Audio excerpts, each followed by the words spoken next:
Hello बच्चों, कैसे हैं आप सभी। मैं अमरेंद्र श्रीवास्तव आप सभी का आपके अपने परिवार एग्जामपुर में स्वागत करता हूं। हम हैं एग्जामपुर कलम से क्रांति। किससे क्रांति बच्चों? तो कलम से क्रांति। सभी को जय हिंद, सभी को राधे राधे। उम्मीद करता हूं सारे बच्चे मस्त होंगे, ठीक है ना, खा पी रहे होंगे। तो गुड इवनिंग, जय हिंद, जय भारत। तो शुरू करते हैं फटाफट तेजी से, बिना डिले किए हुए। जय हिंद बेटा रंजीत, जय हिंद। रमा गुड इवनिंग बेटा, गुड इवनिंग सभी को, गुड इवनिंग सभी को। रंजन जय हिंद, जय हिंद। किरण गुड इवनिंग। गुलाम बिल्कुल जय हिंद। तो सभी को फटाफट तेजी से। तो अगेन आज हम लोग क्लास में शुरू करने वाले हैं क्या, तो मौर्य डायनेस्टी में हम लोग पढ़ रहे थे क्या, तो गुप्त। मौर्य डायनेस्टी में किसको पढ़ रहे थे? तो हम लोग अशोक को पढ़ रहे थे। अशोक के बारे में हम लोगों ने बहुत सारी बातें पढ़ ली थी, क्या क्या बनवाया था, क्या क्या करवाया था, कौन कौन से इंस्क्रिप्शन थे, ये सारी बातें अधिकतर हो गई थी।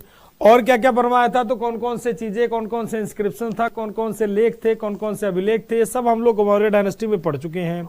ठीक, तो मौर्य डायनेस्टी का पतन क्यों हुआ था, तो डिक्लाइन कॉज। ठीक है, तो decline cause of Maurya dynasty, 2-3 point आते हैं। फिर उसके बाद पोस्ट मौर्य शुरू करते हैं। Decline cause of Maurya dynasty, Maurya dynasty. Decline cause of Maurya dynasty यानी क्या, तो मौर्य वंश के पतन के कारण, यानी मौर्य वंश के पतन के कारण, पतन के कारण। आखिर मौर्य वंश कैसे समाप्त हुआ, तो कैसे मौर्य वंश का पतन हुआ, तो मौर्य वंश के पतन के क्या कारण थे, तो मौर्य वंश के पतन के कारण क्या थे भाई, तो आखिर मौर्य वंश क्यों खत्म हुआ, आखिर क्या कारण थे मौर्य वंश के, ठीक है ना। तो मौर्य वंश के कतन खत्म होने के कई सारे कारण थे, तो ध्यान समझना क्या कारण थे। तो पहली बार कोई भी, मतलब सबसे पहली बात, वीक रूलर यानी क्या, तो कमजोर शासक, यानी क्या, तो कमजोर शासक, मतलब ऐसे उत्तराधिकारी जो बहुत ही कमजोर हो, जो मतलब बहुत ही वीक माने जाते हो। कमजोर, कमजोर का मतलब हो गया, जब केंद्र में राजा कमजोर होता है तो उसकी पूरी की पूरी प्रजा क्या हो जाती है, कमजोर हो जाती है, ठीक है ना। पूरी की पूरी प्रजा क्या हो जाती है, मतलब उसी के ऊपर डिपेंड होती है, यानी क्या, तो वीक रूलर, यानी क्या, तो कमजोर शासक, मतलब राजा क्या हो तो कमजोर होना चाहिए, ठीक है। तो weak ruler, weak ruler after Ashoka, after Ashoka, ठीक बेटा। अशोक के बाद, अशोक के बाद, अशोक के बाद कमजोर शासक, कमजोर शासक, मतलब अशोक के बाद कोई भी राजा नहीं हुआ, जितने भी राजा थे वो बहुत ही कमजोर हुए। और जब राजा कमजोर होगा तो अगल बगल की जितनी भी छोटी छोटी सेनाएं होंगी वो सब अपने आप को क्या कर देंगे, तो आजाद कर देंगे बेटा, ठीक। तो वीक रूलर। और क्या कारण था भाई, policy of Ashoka, policy of Ashoka, Ashok की नीतियां, पॉलिसी ऑफ अशोका यानी क्या, तो अशोक की नीति, अशोक की नीति, अशोक की नीतियां। तो अशोक की नीति क्या थी भाई, अशोक की नीति, जैसे मान लो थोड़ी देर के लिए यहां सेंटर में कोई राजा है, सेंटर में कोई किंग है, ठीक है ना, सेंटर में कोई राजा, कोई भी राजा, किसी भी राजा को ले लो बेटा, सेंटर में कोई राजा है, इसमें सभी छोटे छोटे जो राजा होते हैं वो सारे डिपेंडेंट होते हैं, पूरी तरह से इन्हीं के ऊपर डिपेंड होते हैं, ठीक है ना। ये छोटे छोटे राजा हो गए, सब इन्हीं के ऊपर डिपेंड हो गए, ठीक है ना, सब छोटे छोटे राजा हो गए, इन्हीं के ऊपर डिपेंड हो गए, ठीक।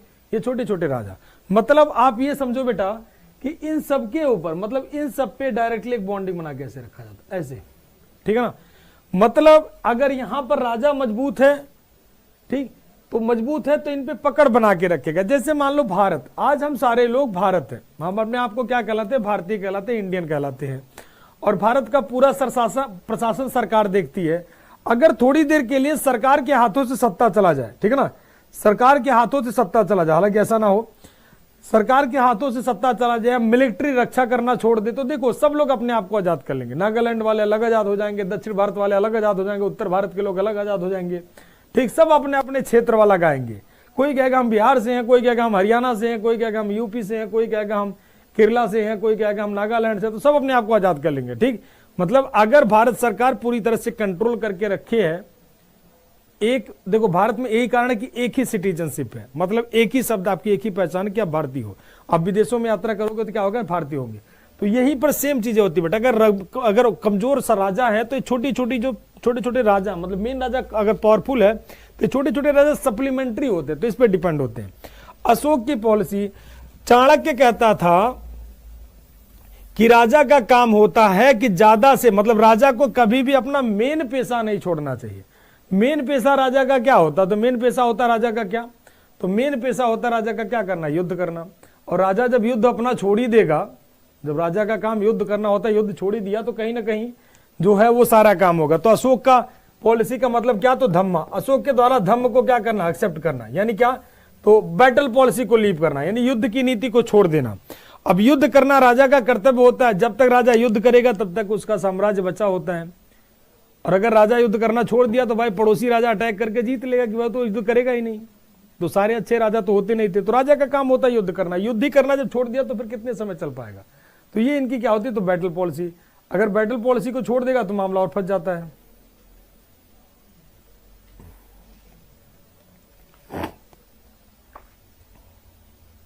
ठीक, तो अशोक की नीतियां। अगले पॉइंट पे आते हैं भाई, इकोनॉमिक कॉज, यानी क्या? इकोनॉमिक कारण, यानी क्या? तो आर्थिक इकोनॉमिक प्रॉब्लम। इकोनॉमिक प्रॉब्लम यानी क्या? तो क्या? तो आर्थिक समस्या। आर्थिक समस्या। तब तक आप लोग बताओ समस्या, आर्थिक समस्या। तब तक आप लोग एक कमेंट करके एक प्यारा सा आंसर दे दो फटाफट तेजी से, बहुत प्यारा सा आंसर, कि चंद्रगुप्त मौर्य का रिलीजियस टीचर कौन सा था? धार्मिक गुरु कौन सा था? फटाफट तेजी से बताओ, चंद्रगुप्त मौर्य का धार्मिक गुरु कौन था?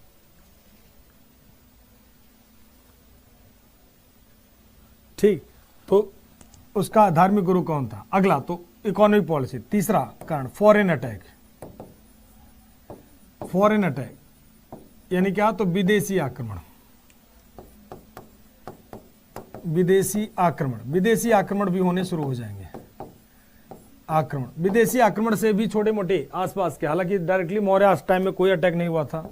अगला पॉइंट,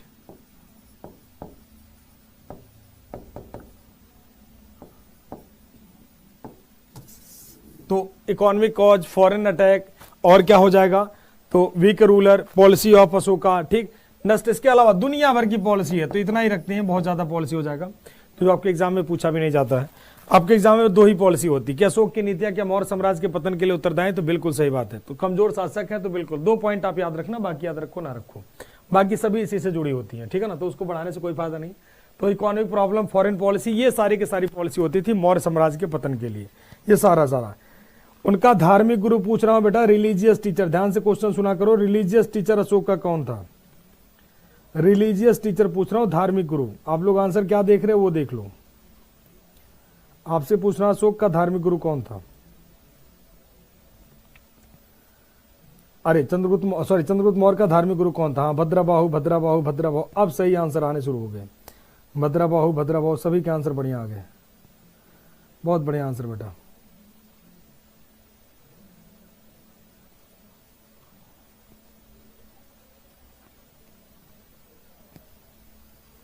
चलिए, बहुत बढ़िया आंसर।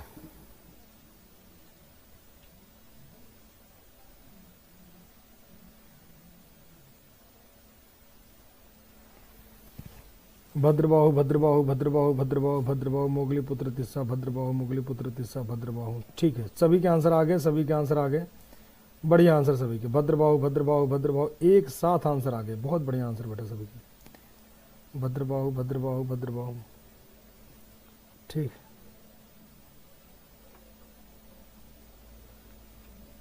चलिए, सभी के आंसर भद्रबाहु। अब इतना पॉइंट पे आ गए, यहां तक हम लोग देख चुके हैं। ठीक, चलिए नेक्स्ट क्वेश्चन की तरफ आते हैं। भद्रबाहु, एक और क्वेश्चन प्यारा सा देखते हैं। जूनागढ़ इंस्क्रिप्शन किसने बनवाया था? जूनागढ़ का अभिलेख किसने लिखवाया था? ठीक, जूनागढ़ का अभिलेख किसने लिखवाया था? तो ये तो हो गई क्या हो, तो मौर्य साम्राज्य के पतन के कारण। अब देखो, मौर्य साम्राज्य के पतन के बाद आता है क्या? तो पोस्ट मौर्य। इसके बाद मौर्य साम्राज्य में दुनिया भर की छोटी मोटी चीजें हैं जो आपके एग्जाम में कभी नहीं पूछी गई, तो उसके चक्कर में नहीं पढ़ना है। ठीक, जहां से एग्जाम में पूछी जाती है उस पॉइंट पे ज्यादा हम लोग फोकस करेंगे। ठीक, तो अब चाहो तो एक मतलब इसके बाद हम लोग शुरू करेंगे क्या? तो पोस्ट मौर्य। कौन सा? तो पोस्ट मौर्य यानी क्या? तो उत्तर मौर्य।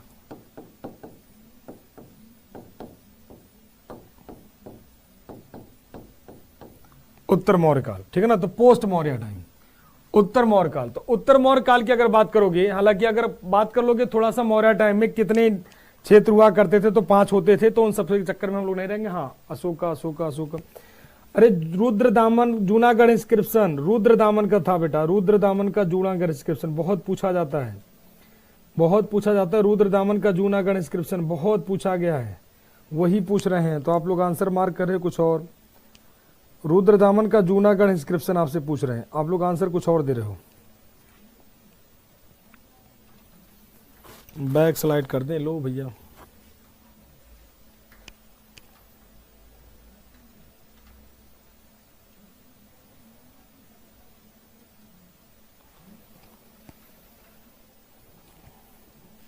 रुद्रदामन, रुद्रदामन। कौटिल्य की किताब भी बता दो फटाफट तेजी से। चलो, पोस्ट मौर्य। तो पोस्ट मौर्य टाइम को हम लोग 2 तरह से देखते हैं, 2 तरह से, ठीक है ना, 2 तरह से देखते हैं। पहला एक तो देखेंगे हम लोग क्या, तो देसी राज्य, ठीक है ना, यानी क्या, तो नेटिव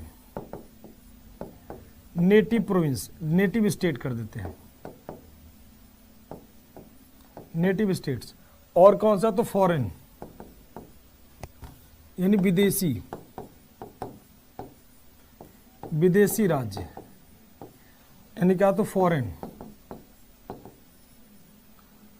स्टेट। अब देसी स्टेट में कौन कौन से आएंगे, तो देसी स्टेट में क्या आएंगे, तो देसी स्टेट में आएगा कौन सा, तो सुंगा डायनेस्टी, सुंगा डायनेस्टी, यानी कौन सा वंश, तो सुंग वंश, सुंग वंश के बाद आएगा क्या, तो कण्व डायनेस्टी, यानी कौन सा, तो कण्व वंश, यानी क्या, तो कण्व वंश। उसके बाद आएगा कौन सा, तो Sunga dynasty, Kanva dynasty, then Satavahana dynasty, Satavahana dynasty, यानी कौन सा, तो सातवाहन वंश, सातवाहन वंश, ठीक है ना। और फॉरेन इन्वेजन में हम लोग देखेंगे कौन कौन सा, तो विदेशियों में हम लोग देखेंगे क्या क्या बेटा, तो विदेशी में हम लोग देखेंगे सबसे पहले क्या, तो इंडो ग्रीक, यानी क्या, तो हिंद यूनानी। फिर हम लोग देखेंगे क्या, तो इंडो ग्रीक। फिर देखेंगे हम लोग क्या, तो सकाज। फिर हम लोग देखेंगे क्या, तो पहलव। फिर हम लोग देखेंगे इंडो ग्रीक, शक, पहलव, कुषाण।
हाँ, कल 2:30 बजे मिलते हैं वैसे। चलिए ठीक है, 2:30 बजे मिलते हैं, ठीक है, ठीक। तो देखो, तो विदेशी राज्यों में कौन हो जाएंगे भाई, तो देसी राज्यों में सुंग हो जाएंगे, कंड हो जाएंगे, सातवाहन हो जाएंगे। विदेशी राज्यों में क्या हो जाएगा, इंडो ग्रीक होगा, शक हो जाएगा, पहलव हो जाएगा, जिसे पार्थियन कहते हैं, पहलवास हो जाएंगे, यानी पहलव जिसे कहते हैं, पार्थियन कहते हैं, ठीक है ना। और कौन हो जाएंगे, तो कुषाण हो जाएंगे। तो इसको हिंदी में लिख देंगे, बाद में परेशान नहीं होना, इसे पढ़ना ही है तो इसको रहने दो ना, इसे इंग्लिश में लिख लो, कोई दिक्कत नहीं है। अब देखो, इनको जो याद करने का ट्रिक हमने बताया था या नहीं बताया था, तो हम लोग क्या पढ़ रहे हैं, तो देखो एक ट्रिक से याद कर लेंगे सारा का सारा, एक ट्रिक से याद कर लेंगे, ठीक है ना। और ट्रिक क्या है भाई, तो हसीन मासुका। एक ट्रिक क्या है, तो हसीन मासुका, हसीन मासुका कितनी है, तो हसीन मासुका कुल कितनी है भाई, तो हसीन मासुका कुल कितनी है, तो 7 है, ठीक है ना। हसीन मासुका कुल 7 है, ठीक।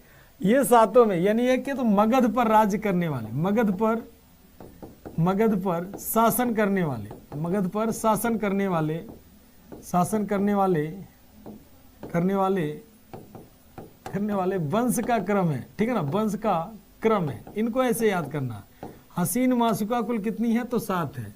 तो मगध पर शासन करने वाले जितने भी वंश हैं उनके बारे में याद करेंगे। अब इसको हिंदी में भी इंग्लिश में भी लिख सकते हो, कोई दिक्कत नहीं है, बट अब इसको ज़्यादा टाइम है नहीं तो फटाफट तेजी से लिखते हैं। हसीन, हसीन का मतलब हो जाएगा क्या, तो हर्यक वंश, यानी कौन सा, तो हर्यंका डायनेस्टी।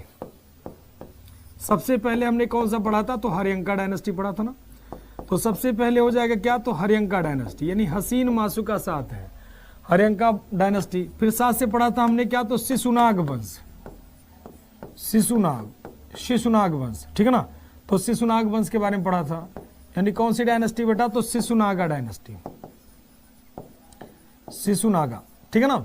फिर हमने पढ़ा था क्या, तो नाग, यानी ना से, तो ना से हो जाएगा कौन सा, तो नंद वंश, यानी कौन सी डायनेस्टी, तो नंदा डायनेस्टी, यानी कौन सा वंश, तो नंद वंश, नंदा वंश, नंदा डायनेस्टी, ठीक, नंदा डायनेस्टी। देन हम लोगों ने क्या पढ़ा था, तो माँ से हो जाएगा क्या सा, तो मौर्य वंश, अभी हम लोग यहाँ तक है मौर्य वंश, ठीक है ना, ये पढ़ा हमने, कौन सा, तो मौर्य वंश, यानी कौन सी डायनेस्टी, तो Maurya dynasty, Maurya dynasty. Then 7 से हो जाएगी क्या, तो शुंग डायनेस्टी, यानी क्या, तो Shunga dynasty, Shunga dynasty, Shunga dynasty, यानी कौन सा वंश, तो शुंग वंश, शुंग वंश, ठीक। कहां से हो जाएगा क्या, तो कण्व वंश, कण्व वंश, कण्व वंश, यानी कौन सी डायनेस्टी, तो कण्व डायनेस्टी,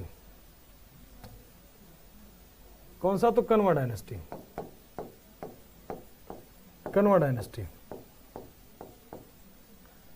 ठीक, कौन सा डायनेस्टी बेटा, तो कण्व डायनेस्टी।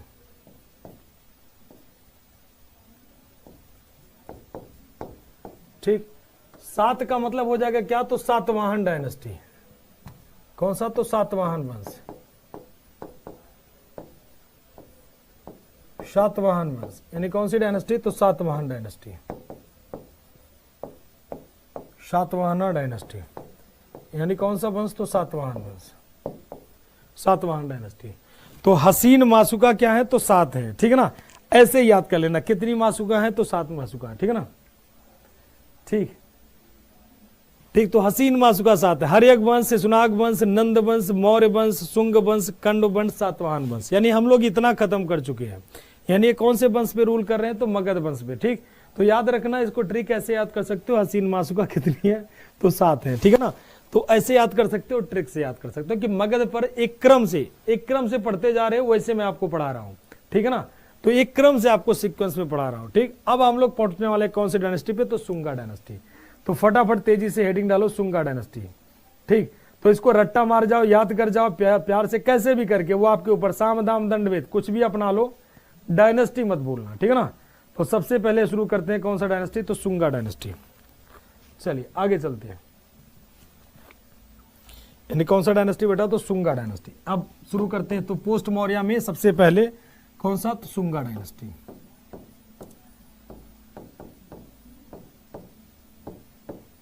शुंगा डायनेस्टी। अब कौन सा वंश, तो शुंग वंश, यानी कौन सा वंश बेटा, तो शुंग वंश,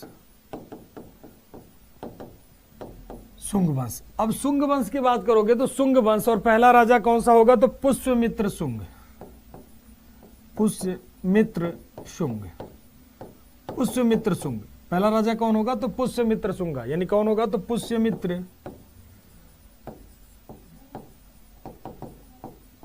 पुष्यमित्र शुंगा, कौन होगा बेटा, तो पुष्यमित्र शुंगा। शुंगा डायनेस्टी में पहला राजा कौन होगा, तो पुष्यमित्र शुंगा, पहला राजा कौन होगा, तो पुष्यमित्र शुंगा।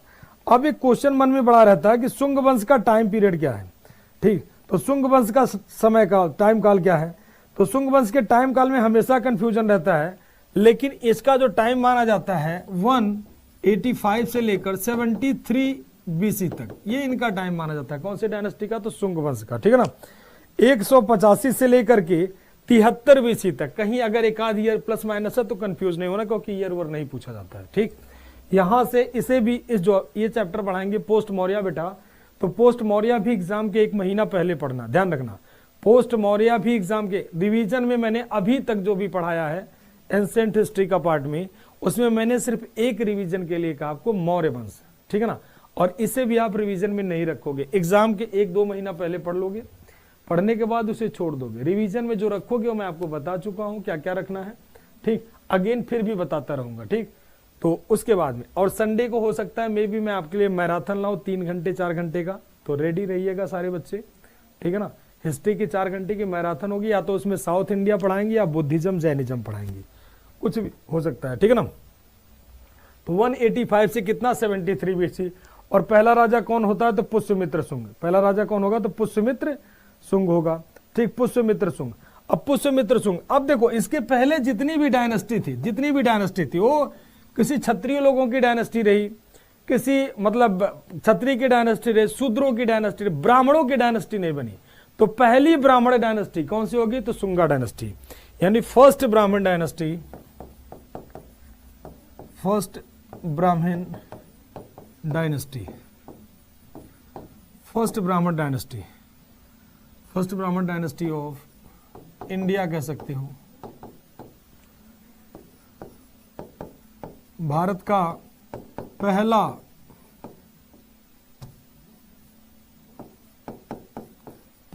ब्राह्मण वंश,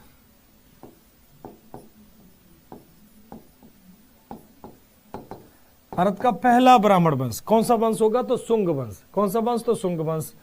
और बात कर लें भाई, he was a founder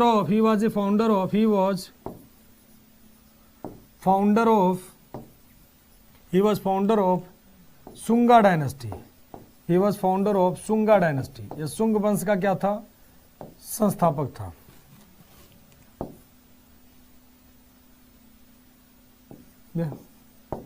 Shunga वंश का संस्थापक था,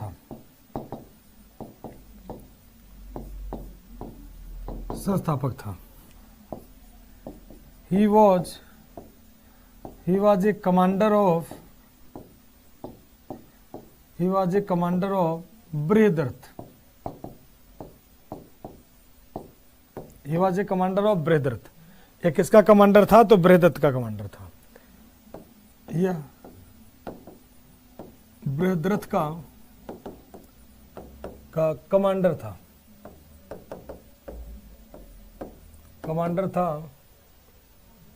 बृहद्रथ अंतिम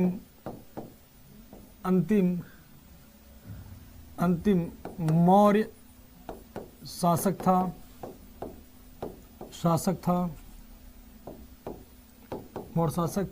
जिसकी हत्या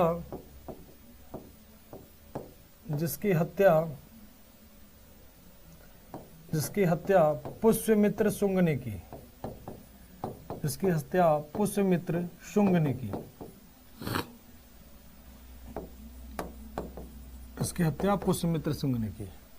तो कुछ पॉइंट यहां तक तो ट्रांसलेट है, उसके आगे कर देते हैं। Brihadratha was last ruler of Maurya dynasty.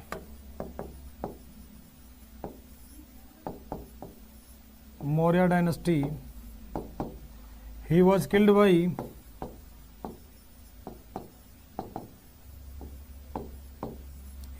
by Pushyamitra Shunga.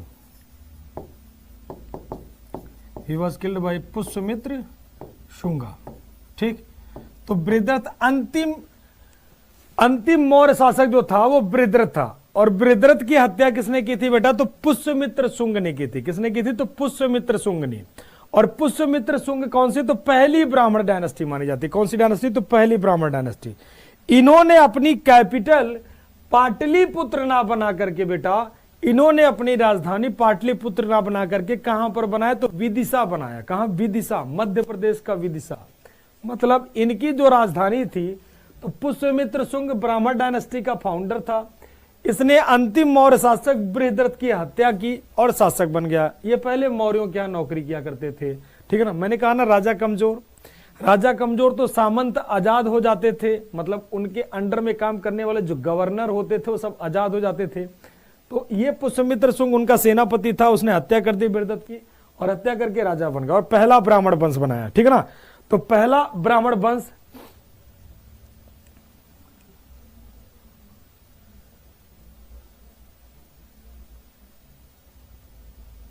ठीक। तो पुष्यमित्र शुंग पहला ब्राह्मण वंश होता है या शुंग वंश का संस्थापक था, और ये किसका कमांडर था, तो बृहदत्त। और बृहदत्त की हत्या किसने कर दी, तो पुष्यमित्र शुंग ने कर दी। ठीक, और कौन सा वंश बना दिया, तो शुंग वंश। ठीक, इसके आगे चलते हैं भाई।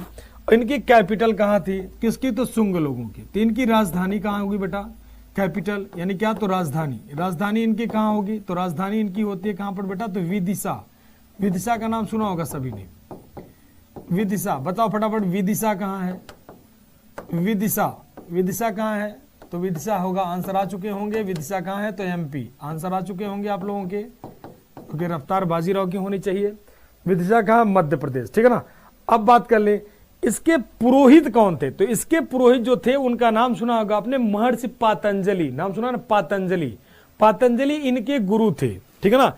इनके जो प्रीस्ट थे बेटा, इनके जो प्रीस्ट थे मतलब इनके जो पुरोहित थे, पुरोहित उनका नाम था क्या, तो पातंजलि। क्या नाम था, तो पातंजलि। ठीक है ना, पातंजलि। इनके जो पुरोहित थे उनका नाम क्या था, तो पातंजलि, महर्षि पातंजलि। नाम सुना है ना पातंजलि का, हाँ। तो पातंजलि इनके पुरोहित थे।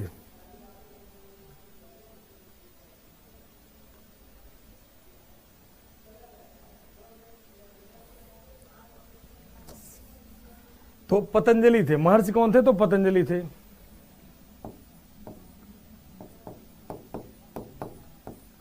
ठीक है ना। तो प्रीस्ट वॉज पातंजलि, पातंजलि। ठीक है ना। इसने 2 अश्वमेध करवाए, इसने ही परफॉर्म्ड 2 अश्वमेधा सैक्रिफाइस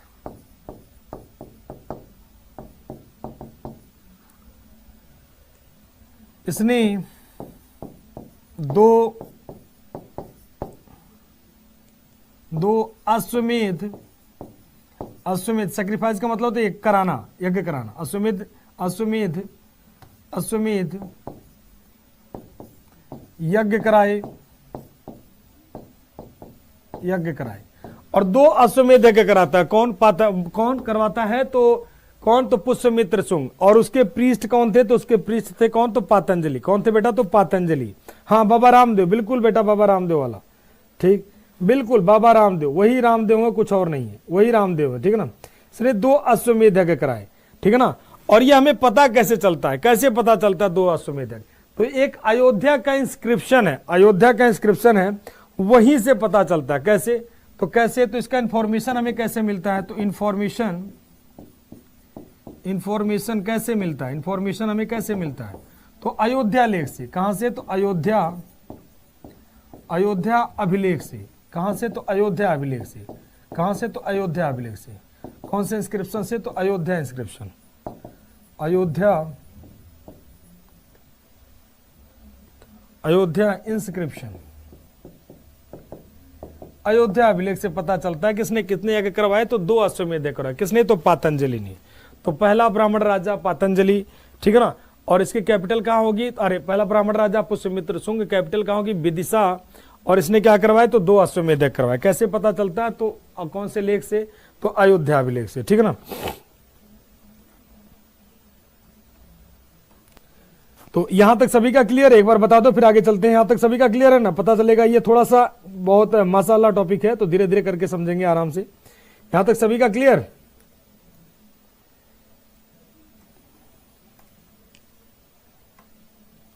फटाफट तेजी से बताओ, यहां तक क्लियर सभी का।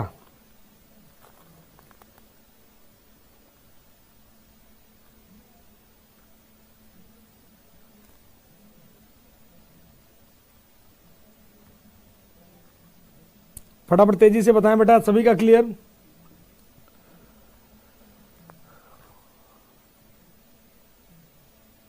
हाँ, धनदेव ने, बिल्कुल बिल्कुल।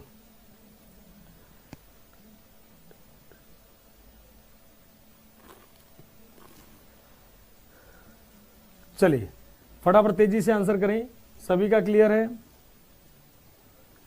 लास्ट अटेम्प्ट है, फर्स्ट अटेम्प्ट है। क्लियर गुरुजी, क्लियर गुरुजी, क्लियर गुरुजी। अनंतराज, वर्षा का, आनंद का, गुलशन का, पल्लवी का, ठीक है सभी का क्लियर। रंजीत का, ठीक, मनीषा का। अच्छा, आप कितना पढ़ते हो, क्या करोगे बेटा। शिवम, तिवारी का, ठीक है। चलिए बढ़िया, क्लियर, सभी का क्लियर। चलिए अगले पॉइंट पे आते हैं भाई। इसने क्या किया था, तो यवन अटैक, इसके समय 2 यवन अटैक हुए, 2 यवन अटैक,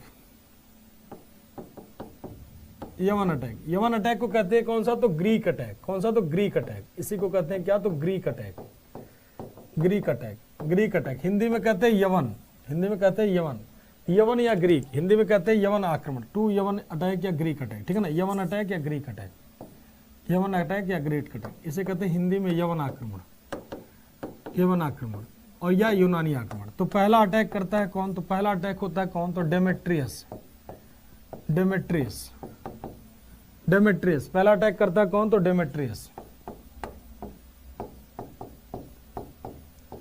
डेमेट्रियस, डेमेट्रियस अटैक करता है। तो लेकिन बट ये वापस चला जाता है, बट ये क्या होता है, वापस चला जाता है, ठीक है ना। पहला डेमेट्रियस अटैक करता था, अटैक करता तो इसी दौरान इसके होम टाउन जो बैक्टीरिया होता है वहां पर प्रॉब्लम आ जाता है, जिसकी वजह से क्या करता है, ये वापस चला जाता है। दूसरी बार जो अटैक करता है वो करता है मिनांडर, आपने नाम सुना होगा मिनांडर, मिनांडर। दूसरा अटैक करता है क्या, मिनांडर, ठीक है ना, कौन, तो मिनांडर, मिनांडर। तो मिनांडर सेकंड अटैक करता। तो 2 ग्रीक अटैक इसके समय में होते हैं, किसके समय, तो पुष्यमित्र शुंग के समय। तो पहला ब्राह्मण राजा मालविका अग्निमित्रम, 2 ग्रीक अटैक हुए, एक यवन अटैक, 2 यवन अटैक हुए, एक डेमेट्रियस के अंडर में, दूसरा किसके अटैक में, तो मिनांडर। इसको वासुमित्र वापस भेज देता है। तो 2 अटैक हुए किसके समय, डेमेट्रियस के समय। अश्वमेध, हाँ अश्वमेध यज्ञ में वही होता है, जो घोड़ा पकड़ेगा वो सम्राट से युद्ध करना पड़ेगा। बिल्कुल सीबी यादव जी, बेटा वही है अश्वमेध यज्ञ, ठीक है ना, अश्वमेध यज्ञ। अश्वमेध यज्ञ की बातें करें तो इसके एक ड्रॉबैक भी होते थे, अगर युद्ध में अगला पर्सन घोड़ा पकड़ लिया तो मामला फंस जाता था, ठीक है ना। अक्सर आपने जो है रामायण देखी होगी अगर थोड़ा सा, तो आपका क्लियर होगा, ठीक है ना। और बात कर लिए कौन से धर्म को मानता था, तो ब्राह्मण धर्म का अनुयायी था। तो इसके समय जो संस्कृत लैंग्वेज हुए, संस्कृत लैंग्वेज था उसका बहुत बड़े पैमाने पर डेवलपमेंट हुआ, ठीक है ना। फिर से संस्कृत लैंग्वेज दोबारा पुनरुद्धार हुआ, तो ठीक है ना। तो इसके समय सबसे ज्यादा development of Sanskrit language, Sanskrit language, Sanskrit language, Sanskrit language का विकास हुआ। इसके समय बहुत बड़े पैमाने पर विकास होता है, संस्कृत भाषा का विकास। कौन सी भाषा का, तो संस्कृत भाषा का विकास हुआ। संस्कृत भाषा का विकास किसके समय हुआ, तो पुष्यमित्र शुंग के समय हुआ, संस्कृत भाषा का विकास।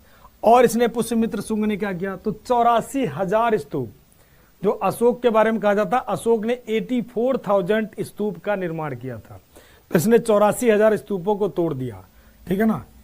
ही ब्रोक, कितने स्तूप को तोड़ता है, ही ब्रोक 84,000 क्या, तो स्तूपा, ठीक है ना। इसने 84,000 स्तूपों को तोड़ा, इसने 84,000 स्तूप को तोड़ा, 84,000 स्तूप को तोड़ा। तो 84,000 स्तूप को तोड़ने वाला कौन माना जाता है, तो पुष्यमित्र शुंग। इसे क्या कहते हैं, और तो किलर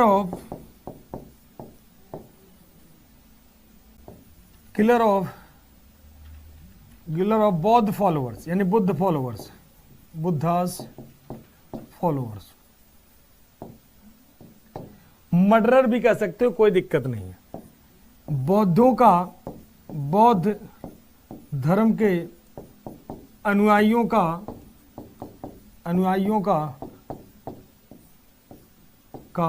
हत्यारा कहते हैं, बौद्ध धर्म के अनुयायियों का हत्यारा कहते हैं, बौद्ध धर्म के अनुयायियों का हत्यारा कहते हैं, ठीक है ना। तो बौद्ध धर्म के अनुयायियों का हत्यारा किसे कहते हैं भाई, तो किसे कहते हैं बौद्ध धर्म के अनुयायियों का हत्यारा, तो किसे कहते हैं, तो पुष्यमित्र शुंग को बौद्ध धर्म के अनुयायियों का हत्यारा कहते हैं। किसको, पुष्यमित्र शुंग को। इसने किसने 1000 स्तूप को तोड़ा, तो जो है 84,000 स्तूपों को तोड़ने का काम करता है कौन, तो पुष्यमित्र शुंग। कौन करता है, तो पुष्यमित्र शुंग। बड़ा खतरनाक पर्सन था पुष्यमित्र शुंग, ठीक है ना। संस्कृत भाषा, पतंजलि इसके गुरु थे। कौन थे इसके गुरु, तो पतंजलि गुरु थे, ठीक है ना। इसी बात पे आप बताओ पाणिनि किसके गुरु थे, महर्षि पाणिनि किसके गुरु थे, ठीक, फटाफट कमेंट करके बताओ बेटा कि महर्षि पाणिनि किसके गुरु थे।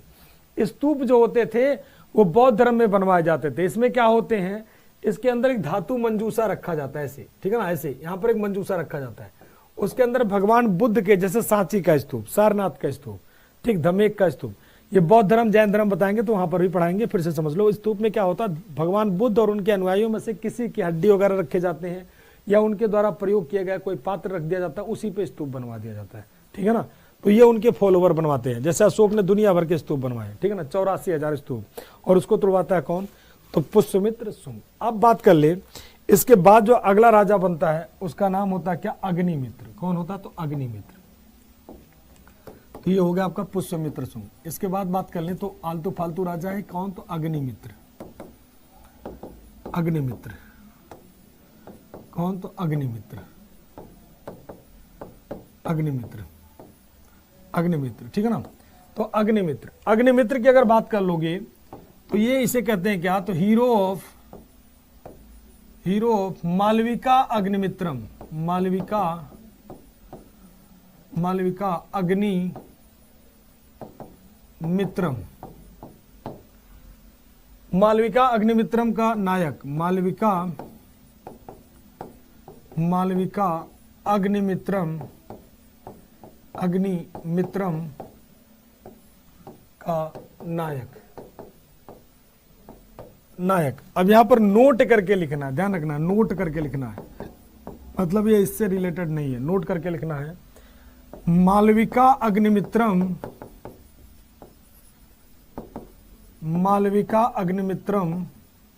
was book of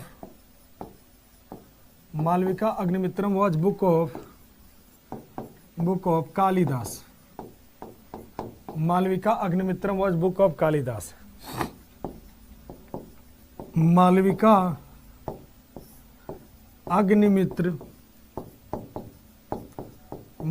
Agnimitram Kalidas की किताब है, कालिदास की किताब है। मालविका अग्निमित्रम किसकी किताब होगी, तो कालिदास की, महर्षि कवि कालिदास, महाकवि कालिदास। तो कालिदास की किताब कौन सी होगी, तो मालविका अग्निमित्रम। कौन सी किताब होगी, तो मालविका अग्निमित्रम, ठीक है ना। किसकी किताब है, तो कालिदास की, ठीक है ना। तो कालिदास, मालविका अग्निमित्रम का नायक कौन था, तो मालविका अग्निमित्र का नायक कौन होगा, तो अग्निमित्रम। और इसकी किताब कौन सी होगी, तो मालविका अग्निमित्रम, ठीक है ना, मालविका अग्निमित्रम। तो मालविका, हाँ सभी का आंसर आ गया, महापदम नंद, ठीक है ना, बढ़िया आंसर सभी का, महापदम नंद, ठीक, महापदम नंद, सभी का आंसर आ गया, महापदम नंद, ठीक है ना। अगला प्रश्न पे आते हैं। अगला प्रश्न जो होगा वो होगा भागभद्र।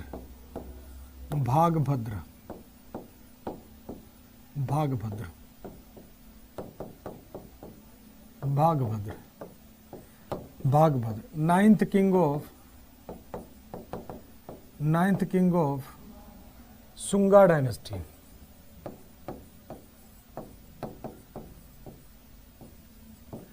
सुंग वंश का 9वां शासक, सुंग वंश का 9वां शासक,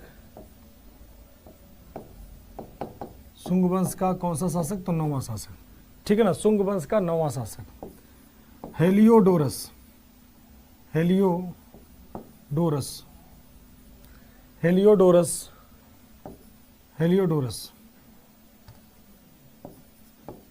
कौन था, तो ग्रीक एम्बेसडर।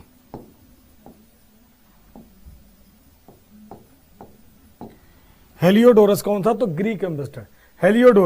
हेलियोडोरस जो था ग्रीक एम्बेसडर था, ठीक है ना। इसी के संबंध में यहां पर आता है, कहां, तो बेसनगर विदिशा, ठीक है ना।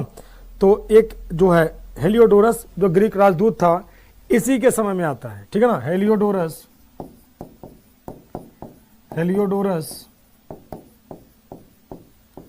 यवन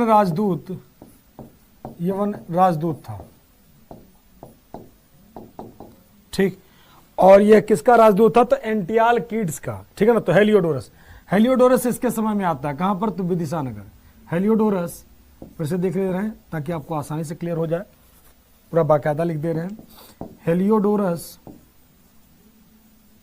केम इनटू द कोर्ट ऑफ, बढ़िया से लिख दे रहे हैं, came into the court of Bhagabhadra. तो हेलियोडोरस भागभद्र के सम्मान में आता, बार बार पूछा, अभी बता रहे हैं हेलियोडोरस क्या है। तो Heliodorus Heliodorus Heliodorus Bhagabhadra Bhagabhadra Bhagabhadra के समय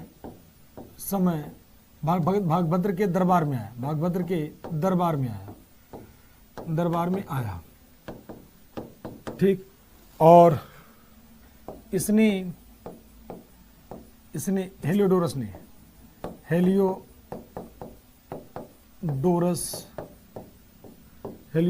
का स्तंभ, हेलियोडोरस का स्तंभ क्या भाई? तो हेलियोडोरस का पिलर ऑफ हेलियोडोरस का पिलर। अब ये आता है तो विदिशा में जाता है, कहां पर? तो बेसनगर विदिशा में। और जब विदिशा में जाता है ठीक, तो विदिशा में जाता है तो विदिशा, सर ये इंपॉर्टेंट है क्या? बिल्कुल बेटा, एग्जाम के 1 महीना पहले वाला इंपॉर्टेंट है, पढ़ के छोड़ देना, आएगा ठीक, नहीं आएगा कोई बात नहीं। तो कम से कम नाम तो आपके दिमाग में हो कि थोड़ा बहुत तुक्का भी मारोगे तो सही तो आना चाहिए। यहाँ से सवाल ज़्यादा नहीं होता, मैं आपको पहले ही बता चुका हूँ। एग्जाम के 1 महीना पहले से रिवीजन में रखना है, ठीक। आ गया एग्जाम के 1 महीना पहले पढ़ के छोड़ दो, मिल गया तो ठीक है, नहीं मिला तो कोई बात नहीं, बल्ले बल्ले, ठीक है ना। तो इसको बहुत ज़्यादा फोकस नहीं करना, क्योंकि आपके सिलेबस में है तो क्या करें, मजबूरी है, दिखाना पड़ेगा, ठीक है ना। हाँ, तो आपको ये बताना, ठीक है। तो भागभद्र 9वां शासक था, और इसी के समय हेलियोडोरस का दूत, हेलियोडोरस जो होता है ग्रीक राजदूत होता है, इनके दरबार में आता है। और कहाँ पहुंचता है? तो विदिशा। कहाँ पहुंचता है? विदिशा। और जब विदिशा पहुंचता है तो वहां पर वैष्णव धर्म पे एक बहुत बड़ा सम्मान चल रहा था। वैष्णव धर्म का पूरा भजन भक्ति चल रहा था। वो देख करके क्या स्वीकार कर लेता? तो वैष्णव धर्म स्वीकार कर लेता, ठीक है ना। तो पूछा जाता है उसी ने भगवान विष्णु के डेडिकेशन में, लॉर्ड विष्णु के डेडिकेशन में कौन सा पिलर बना होता? तो हेलियोडोरस का, यानी वासुदेव के सम्मान में। किसके? तो डेडिकेशन ऑफ हेलियोडोरस प्लस किसको डेडिकेट है? किसको डेडिकेट है? तो वासुदेव को। किसको? तो वासुदेव को संबंधित है। किसके सम्मान में? तो वासुदेव के सम्मान में। किसके सम्मान में पिलर बनवाता है? तो वासुदेव के सम्मान में कौन सा पिलर बनवाता है? तो हेलियोडोरस का पिलर, ठीक है ना। और ये कहां पर है? तो विदिशा कहां भाई? तो मध्य प्रदेश। कहां पर? तो MP। विदिशा कहां है? तो मध्य प्रदेश। विदिशा कहां पर? तो मध्य प्रदेश में, ठीक है ना, मध्य प्रदेश में है। और एक कौन से सम्मान में? तो वासुदेव के। कौन बनवाता है? तो बिल्ट बाई, बनवाया गया किसके द्वारा? तो आप सबको पता है, ये नाम ही है। तो किससे? तो हेलियोडोरस, ठीक। अब तो याद ही हो गया, इतना बार नाम ले लिया हम लोगों ने, हेलियोडोरस का पिलर। किसके समय? तो बार बार पूछा जाता है हेलियोडोरस किसके समय में आता है? तो हेलियोडोरस किसके समय में आता है? तो भागभद्र के समय में। कौन से वंश का था? तो ठीक, कौन से वंश का था? तो आप सबको पता है कौन सा वंश होगा, तो आपका आंसर आ चुका है। कौन सा वंश? तो शुंग वंश। कौन सा वंश? तो शुंग वंश। एक चीज और, पुष्यमित्र शुंग के बारे में जान लो। पुष्यमित्र शुंग तो बौद्धों का हत्यारा तो माना ही जाता था, ठीक है ना, बौद्धों का हत्यारा माना। 24,000 स्तूप भी तोड़े थे, लेकिन इसने एक स्तूप बनवाए भी थे, एक स्तूप बनवाए भी थे, भरहुत का स्तूप। भरहुत स्तूपा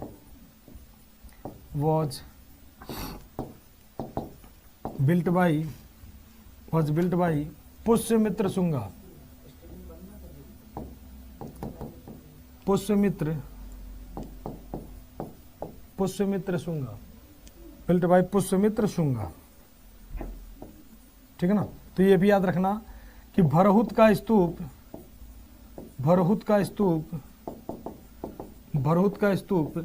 पुष्यमित्र शुंग के समय बनती, पुष्यमित्र शुंग ने बनवाया,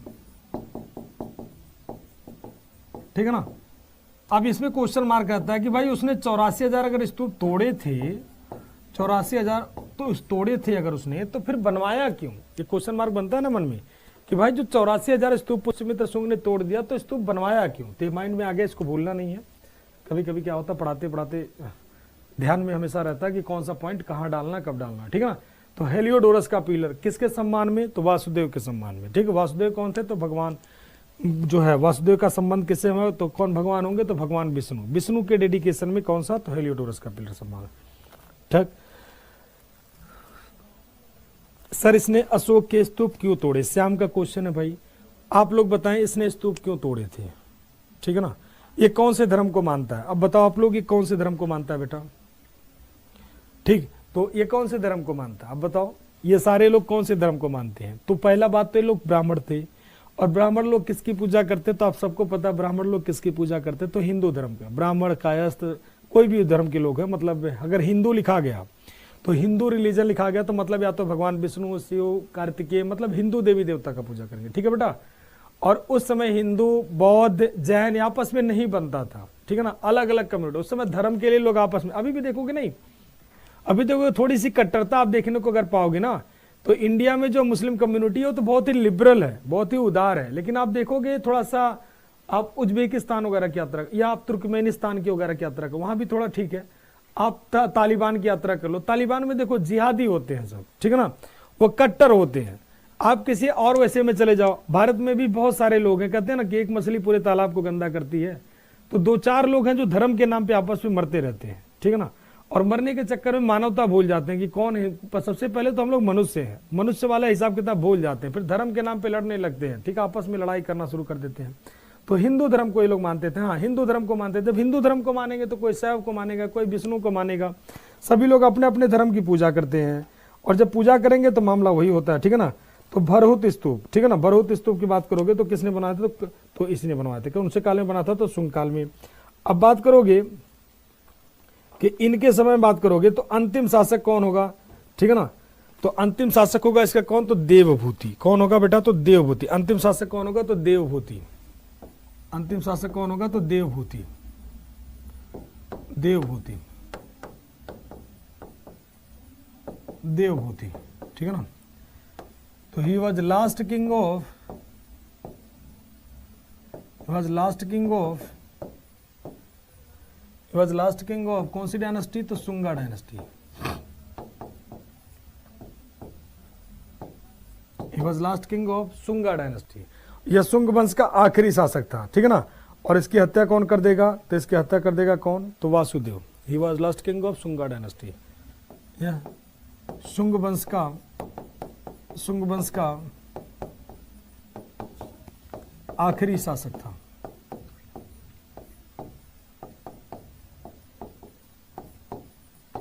आखिरी शासक था। इसकी हत्या, या ही वॉज किल्ड, अगला पॉइंट बना लेते हैं। शुंग वंश का आखिरी शासक था। ठीक, he was killed by, he was killed by Vasudeva. He was killed by Vasudeva.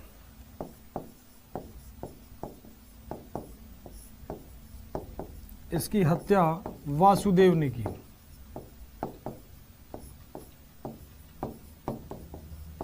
इसकी हत्या कौन करते हैं? वासुदेव ने की। ठीक है ना, इसकी हत्या किसने की? तो वासुदेव ने की। और वासुदेव कौन सी डायनेस्टी का हो जाएगा? तो कण्व डायनेस्टी का। ठीक है ना, ठीक,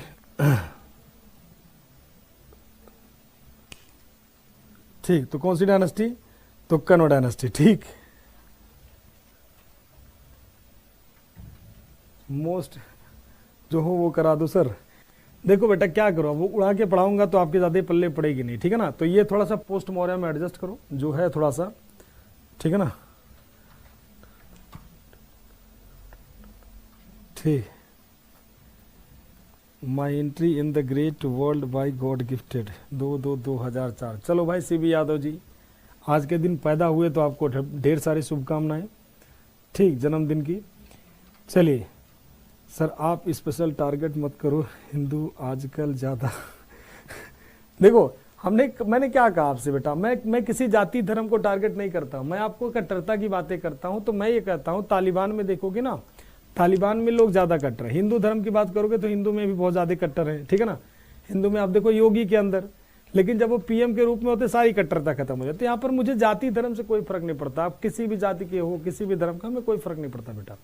ना मैं किसी धर्म को, देखो अपना व्यक्तिगत सबका धर्म होता है, तो हमारा भी धर्म है वो अलग बात है, लेकिन जब मैं टीचर के रूप में होता हूँ तो मेरा कोई धर्म नहीं होता है, हमेशा याद रखो। ठीक है ना, आप भी जब स्टूडेंट के रूप में तो आपका भी कोई रिलीजन नहीं होना चाहिए, आपका सिर्फ और सिर्फ सबसे पहली बात हम लोग मनुष्य हैं। जाति धर्म लोगो जो होता है ना वो धरती पर आने के बाद लगता है, ठीक, धरती के बाद आने पर तब लोगों को लगना शुरू हो जाता है कि आप हिंदू, मुस्लिम, सिख, ईसाई, क्रिश्चियन हो। ठीक, अगर पूछोगे मरने के बाद इसी मिट्टी में सबको मिलना, कौन जाति कौन धर्म, ठीक, कुछ फर्क नहीं पड़ता है। ये सिर्फ और सिर्फ हमारे और आपके दिमाग की सोच है, सब मोह माया है। आप एक दिन भूखे रहोगे ना, कोई आपको देने वाला नहीं है। एक दिन भूखो, रोड पे चले जाओ ना, रोड पे देखो कितने लोग भूखे सोते हैं। उनसे कोई पूछे कि कौन से धर्म के हो, तब माने कि धर्म वाले वास्तव में किसी के लिए कुछ करते हैं। कोई धर्म वरम, जिनके पास खाने से ज्यादा है ना, वही धर्म की बातें करते हैं। जिनके पास खाने को नहीं है, रोटी नहीं है ना, वो धर्म की बातें नहीं करते। आप हमेशा याद रखना। आप रोड पे एक पर्सन आ देखो, पेट दबा करके बेचारा भूखे सोता है, न काम उसे मिलता है, न कुछ मिलता है, फ्रस्ट्रेशन का शिकार हो जाता है। भीख मांगते हुए बच्चे से पूछते हो कि तुम्हारा धर्म क्या है? नहीं ना, कभी नहीं पूछते हो, क्योंकि उसे सिर्फ और सिर्फ अपने पेट भरने से मतलब है। धर्म की बातें वही लोग करते हैं जिनके पास सरप्लस होता है।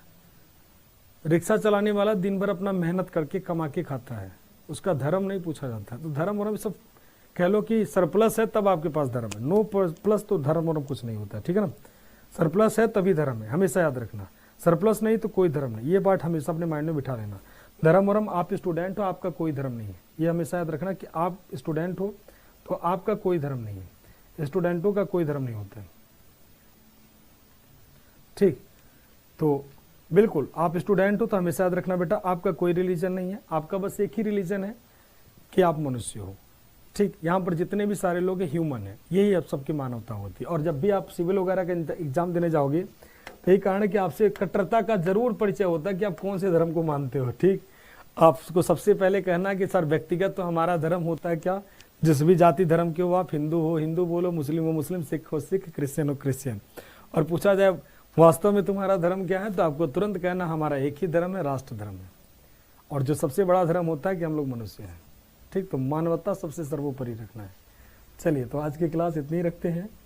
ठीक है, रुद्रदामन बताएंगे बेटा, रुद्रदामन भी आएगा ना, हिस्ट्री ऑफ फादर सर जी, अभिषेक, धन्यवाद। चलिए, तो आज की क्लास हम लोग इतनी रखते हैं। आप लोग अपना ध्यान रखिएगा, सुरक्षित रहें, कोविड नियमों का पालन जरूर करें। जय हिंद, जय भारत, वंदे मातरम।